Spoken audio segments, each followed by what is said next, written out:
Charlie! Yes?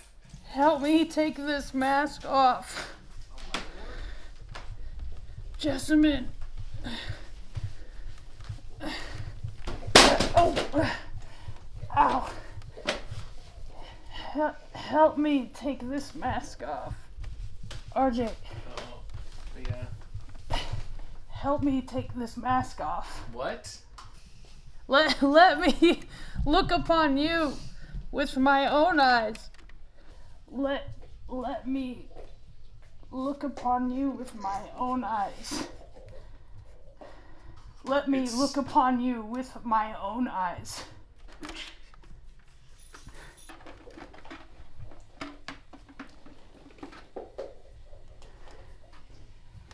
Ba, ba, da, da, da. Just this? Yep. Okay.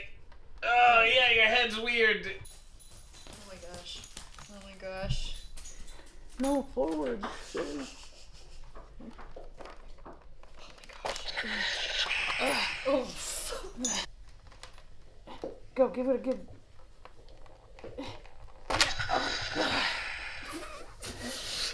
Oh, Dad, this is weird. A good, yeah. What? A good tug? Yep. Oh, Dad! Oh, you're hideous! Oh. Tell your sister you were right about me. Tell your sister You have to do this bit. you were right. Tell your sister you were right about me. Tell your sister you were right. Tell your sister you were right about me. Yeah, okay, I will. She was in the Blues Brothers, too.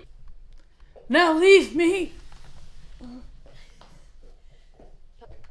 Now leave me.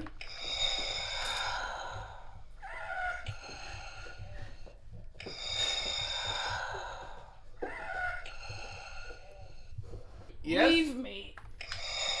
Alright, do you want me to take your helmet stuff, or do you want me to just leave it next to you? Because I don't know, you want to be buried with your... Alright guys, what's up? A little bit of a different video, but it's one you guys have been asking for a while to see some of the things in my Star Wars collection, so that's what we're gonna do. First things first, this is my section of shelf dedicated to Darth Vader, who happens to be my favorite character in the movies. Not necessarily in the whole universe, but I have Anakin, that's pre-Vader, and I have this awesome 1/6 scale Darth Vader from Sideshow Collectibles. He's clearly force choking someone. And he's awesome. His respirator and life support lights up and flashes. And then, of course, the Vader mask. All things Vader, right? And then, of course, on this shelf, I have same thing. Look at this. Whoa. Also from Sideshow Collectibles, because they have the best character models. Not just Star Wars, guys. Go check them out. They have, like, Marvel. They have all kinds of stuff. But this is Emperor Palpatine. And flanked by one of the Royal Guard. And, of course, I thought there was no fitting place for a 3D model of myself than between Vader and Palpatine. But those are some of my Sideshow things, and I put top shelf, the Emperor, Vader. Very cool.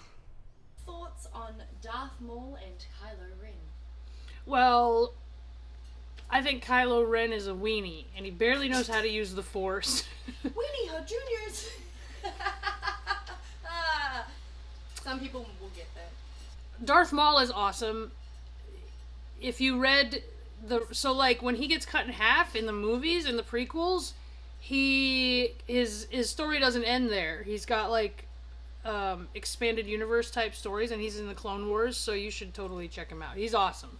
No Star Wars collection is complete without some lightsaber replica. Now, this one is the one that I built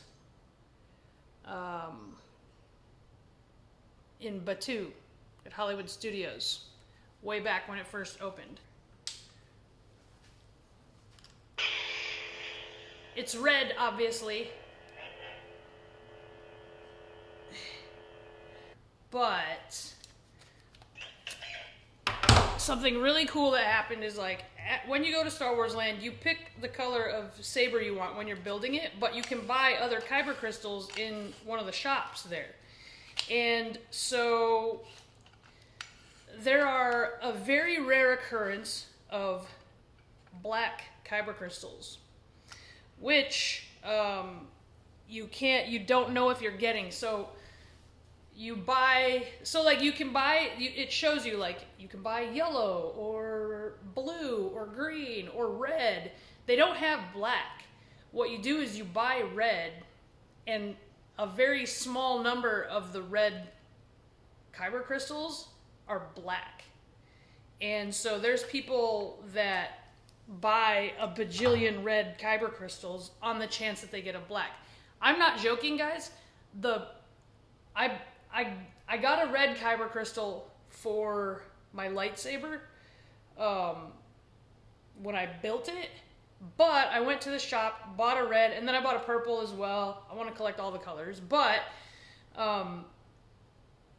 the first one I bought, I opened it in the car, black kyber crystal. Black does the same exact things that the red crystal does in the lightsaber, but it does completely different things when you put them in like the holocrons and when you get the holocrons talking to each other and all that good stuff. But I'll do this. You guys can see this. Whoa.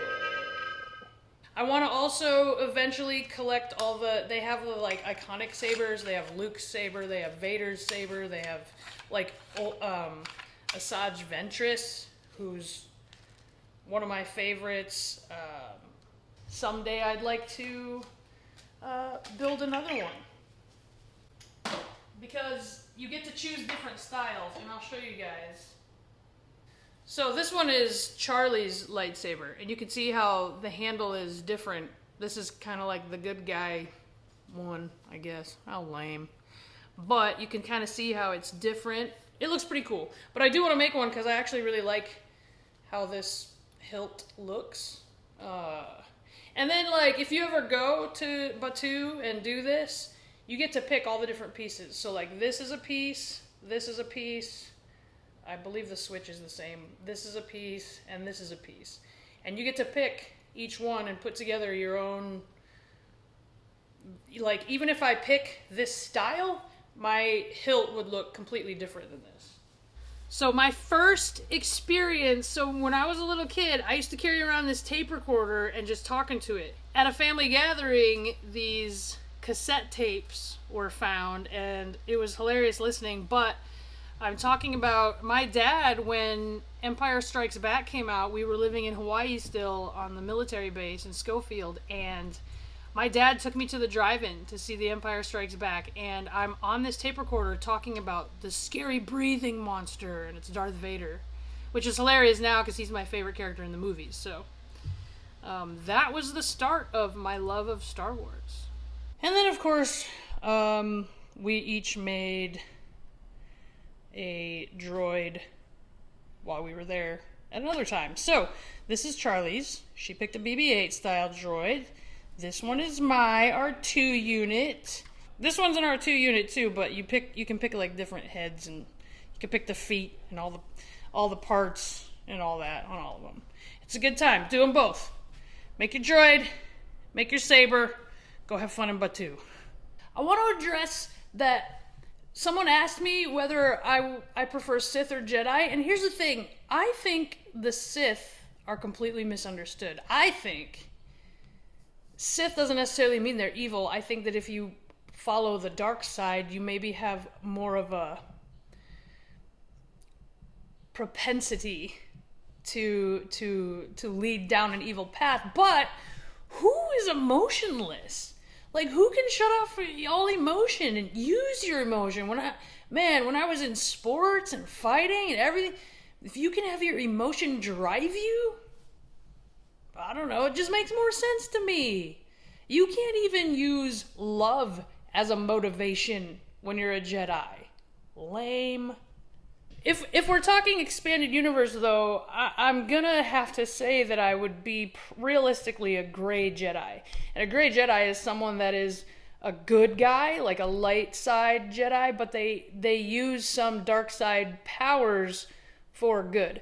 There's a lot of Jedi that don't believe that there can be a gray Jedi because that path always leads toward the dark side, but, you know, there's a lot of discussion on that. So that's my theory on that. This took me forever, and I loved it, and really the one I want the most next is the Millennium Falcon. Whoa, the Millennium Falcon, which is, I guess if I had to pick one ship, it'd be the Millennium Falcon, right? It's like legendary. Oh, I thought that meant ship as in like who do you ship? Like No. Leia or Han or Finn and Rose or R2D2 and C3PO. Who's your favorite relationship ship? No, that's not a question. Why? Move on to the next one. Han shot first. Honestly, my favorite scene that I will just play sometimes is in Rogue One. He came out at the end of Rogue One, and guys, he was in total darkness and went and turned his lightsaber on and then just walked down that hall throwing dudes around with the Force and like just being a badass. And it was total redemption. And here's the thing. He was in total darkness, right? Which means he had to turn his respirator off. He's got lights and stuff that keep him breathing. This dude was so committed to the fear of the moment, he turned his breathing device off so that he could go whoosh.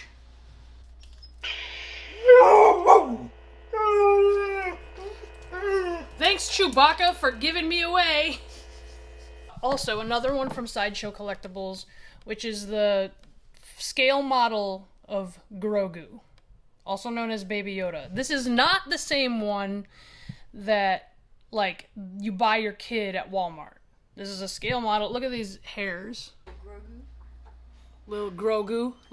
I got a little... Baby Yodes. They're like realistic hairs glued in his head. Or like stuck in his head. And these rosy cheeks. And in his hand, he's got... If you guys watched The Mandalorian, then you know. A little shifter knob he was always trying to get. So, here's the thing about the prequels, guys. I think the only thing important from the episode 1 is the pod race to show that Anakin is the most powerful human Force user there's been in forever. And his attachment to his mother.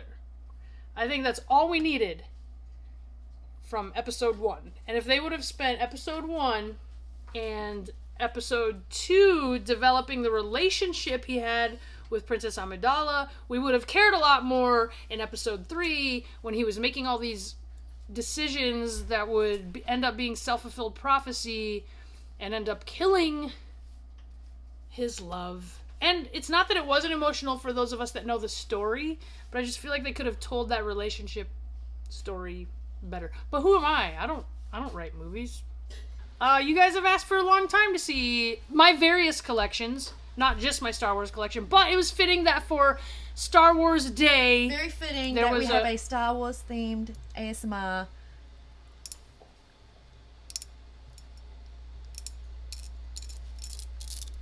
That you have your own YouTube channel now. You have your own YouTube channel.